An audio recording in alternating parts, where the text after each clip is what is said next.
오늘 해볼 술은요, 파이어볼 시나몬 위스키입니다. 그림에서 보면 아시겠지만 여기 보시면 시나몬이 있죠? 이름에도 적혀있듯이 계피가 들어간 위스키입니다. 근데 이게 뒤로 가면서 위스키인지 리큐르인지, 한국에서는 리큐르로 분류되는데 캐나다에는 위스키 기준이 조금 널널합니다. 그래서 이거는 위스키로 분류가 됩니다. 자, 해보도록 하겠습니다. 목차입니다.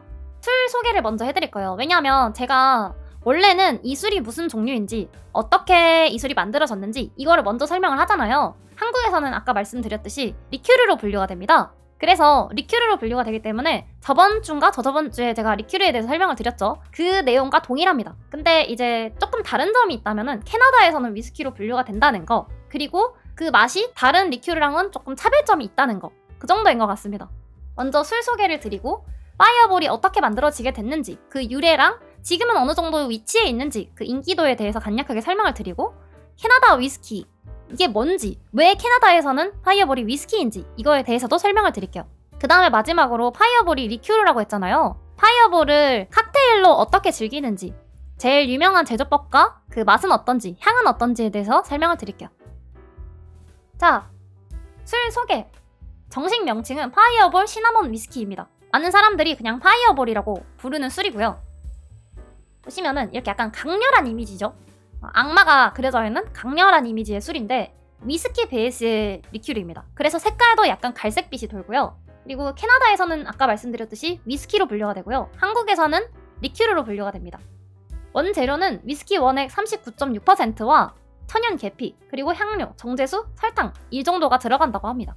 그리고 이게 별명이 아까 말씀드렸던 것처럼 무슨 알이 아니라요, 불덩이라고 불립니다. 불덩이. 그래서 이 불덩이라는 이름 치고는 생각보다 맛이 조금 확 강렬하다기보다는 단맛이 먼저 깊숙하게 들어오고 목 깊은 곳 식도로 약간 뜨거운 게 내려가는 느낌이 있는 술이라고 합니다. 위스키가 어느 정도 들어간 술이에요. 그렇기 때문에 캐나다에서도 위스키로 분류를 하는 거겠죠.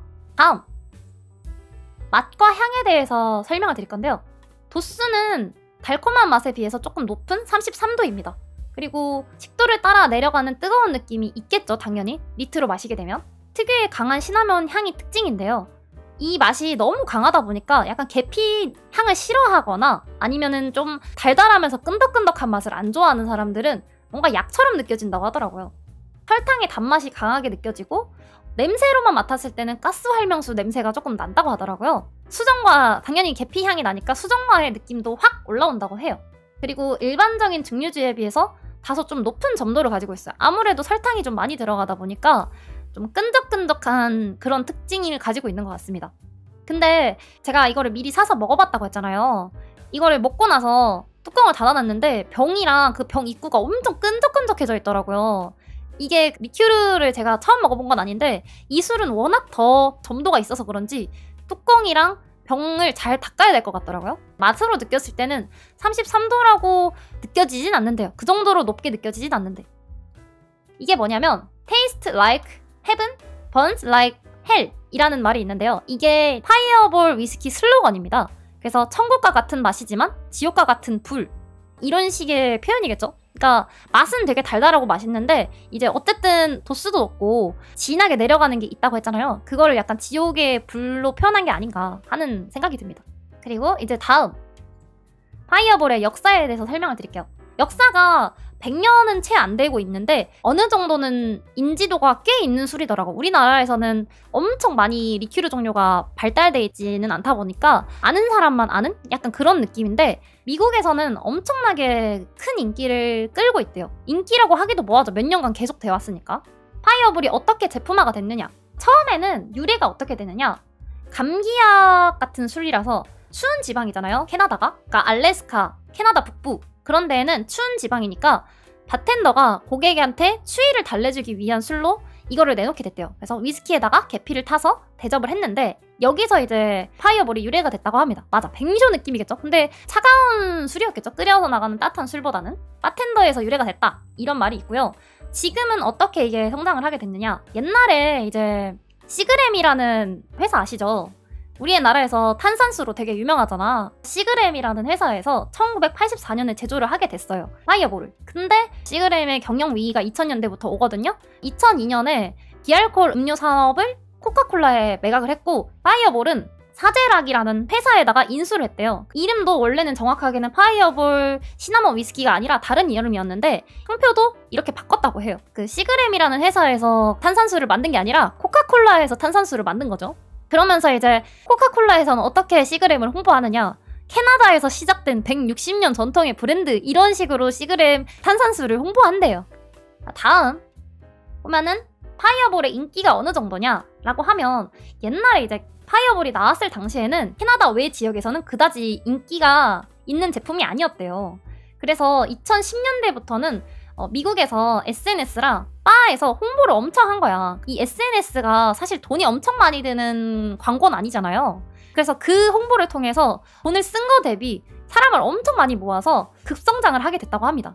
그래서 2015년에는 잭 다니엘이랑 진빔이라는 유명한 술이 있잖아요. 그 술을 제치고 미국 내 리큐르 판매량과 매출액이 1위였대요. 현재에도 지금 높은 순위를 유지하고 있습니다. 엄청 많이 마신다고 해요. 그리고 이거는 여담이긴 한데요. 이 원래 병에 있는 라벨을 보시면은 이런 식으로 되어 있거든요. 이게 병이에요. 병 뒷면인데 병 뒷면을 이렇게 보면 여기가 이렇게 뚫려 있어요. 그러면 여기를 통해서 전면에 악마의 캐릭터가 이렇게 보인다고 합니다. 되게 신기하죠? 이런 식으로. 그래서 이 디자인이 되게 또 호평을 많이 받았대요. 캐나다 위스키. 이거에 대해서 설명을 드릴 건데요. 캐나다의 위스키도 역사가 어느 정도 있고 말하고자 하면은 그래도 설명할 게 어느 정도 있는데 그걸 다 설명하기는 좀 힘들고, 파이어볼이 캐나다에서는 위스키인 이유가 뭔지 그거 위주로 조금 설명을 드릴게요. 캐나다 위스키 중에서 위에 3개가 제일 좀 유명한 술이라고 해서 가져와 봤고요. 물론 저는 하나도 먹어본 건 없습니다. 자, 먼저 캐나다 위스키가 어떻게 유래됐느냐, 이거에 대해서 좀 간략하게 설명을 드릴게요. 처음에 이 캐나다 위스키는 미국이랑 동일해요. 이민자들이 넘어와서 증류를 하기 시작했고 쉽게 구할 수 있는 곡물인 밀을 이용해서 증류를 하기 시작했습니다. 당시에 밀, 특히 호밀이 많이 재배가 됐고 그걸로 위스키를 만들기 시작했어요. 근데 이 호밀 맛이 좀 되게 독특하고 새롭고, 지금도 호밀 위스키, 라이 위스키라고 하죠. 그래서 이거를 캐나다 위스키로 지칭하기도 해요. 이게 무슨 말이냐, 그러니까 라이 위스키가 호밀 위스키라는 뜻이거든요. 라이 위스키라는 말 자체를 호밀이 안 들어갔더라도 캐나다의 위스키라면 라이 위스키라는 말을 쓰기 시작한 겁니다. 1900년대 금주법이 시작되잖아요. 그래서 그때 이제 미국 사람들이 쿠바 얘기할 때 들으셨죠? 다른 나라로 가서 막 술을 마시기 시작합니다. 그래서 캐네디안 위스키가 그때 조금 성장을 하게 된다고 합니다. 그리고 캐나다 위스키는 아까도 말씀드렸듯이 라이 위스키라는 말로 불리고요. 라이라는 게 호밀이지만 사실 호밀이 들어갔든 안 들어갔든 관계없이 캐나다 위스키는 라이 위스키라고 부릅니다. 다른 나라에 비해서 조금 유연한 규정을 갖고 있는데요. 3가지를 살펴보자면, 일단 곡물을 사용해야 되고요. 3년 이상 숙성을 해야 되고요. 병입 시 40도 이상이 돼야 된다. 이렇게 3가지가 있고요. 특이한 점이 뭐냐면 향미료, 그러니까 풍미를 낼 수 있는 아까 말했듯이 계피라든지 그런 성분이 들어가도 위스키로 인정을 합니다. 그래서 설탕이나 시나몬이 들어있는 위스키 특유의 맛과 향 이외에 강력한 특징을 가진 달달한 술도 위스키가 될 수 있는 거죠. 그래서 아까 말씀드렸던 파이어볼도 위스키에 속하게 되는 겁니다. 또 이런 특징 말고도 특이한 특징이 하나 더 있는데요. 이 향미료라는 범위가요, 2년 이상 숙성된 코냑이나 버번, 포트 와인 등을 포함할 수도 있다는 거예요. 이게 무슨 말이냐, 위스키에 코냑이나 뭐 포트 와인 같은 거를 넣어도 이게 위스키로 규정이 될 수 있다는 거죠. 그래서 그게 되게 신기했습니다. 또 근데 여기에 규제가 되는 게 있는데요. 뭐냐면 최대 9.9%를 넘으면 안 되고, 또 캐나다 위스키의 맛과 성격을 가져야 된다 하는 애매한 말이 있어요. 그러니까 뭐 여기에 뭘 타더라도 나중에는 캐나다 위스키 맛을 가져야 돼, 성격을 가져야 돼 하는 애매한 규정이 있다고는 합니다. 자, 다음 이제 칵테일에 대해서 설명드릴 건데요. 이 파이어볼이 리큐르다 보니까 제조법이 엄청나게 많더라고요. 그 중에서 제가 일단 3개만 꼽아봤고요. 자, 보시면은 첫 번째는 애플파이, 그러니까 사과 주스가 들어갔는데 거기에 이제 보드카도 넣고 시나몬 스틱도 넣고 설탕도 넣어서 좀 더 애플파이 맛을 많이 내려고 사과를 넣으면은 특유의 그 맛 때문에 바텐더들이 많이 추천하는 그런 메뉴라고 합니다. 또 그 다음에 이제 파이어콕. 파이어콕은 님들 그 제콕이나 뭐 다른 말로 많이 알고 있잖아요. 간단합니다. 파이어볼에다가 콜라를 탄 거. 그리고 파이어노그는 에그노그 알죠? 그걸 파이어볼에다가 에그노그를 탄 걸 말하는 겁니다. 이제 너무 단 거를 싫어하신다고 하시면은 그냥 탄산수만 부어서 먹어도 깔끔한 맛이 난다고 합니다. 원래 달달하니까 토닉워터나 콜라 이런 걸 타서 마시면 좋지만 도수가 좀 높기 때문에 음료처럼 그냥 술술술 마시다가는 훅 갈 수 있죠. 이제 한번 마셔보도록 하겠습니다. 맞습니다. 먹어보도록 하겠습니다. 짠!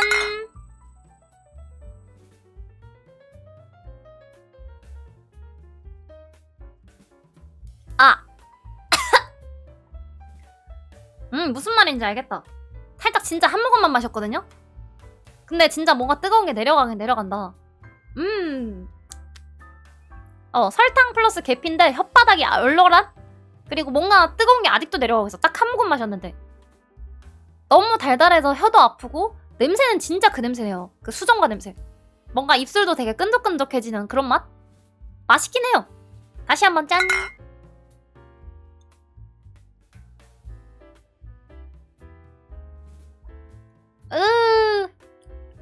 뭔가 너무 달아서 그런가? 약간 맛이 제 취향 아닙니다. 저는 이거 그냥 못 먹겠어가지고 토닉워터를 좀 타도록 하겠습니다. 짠!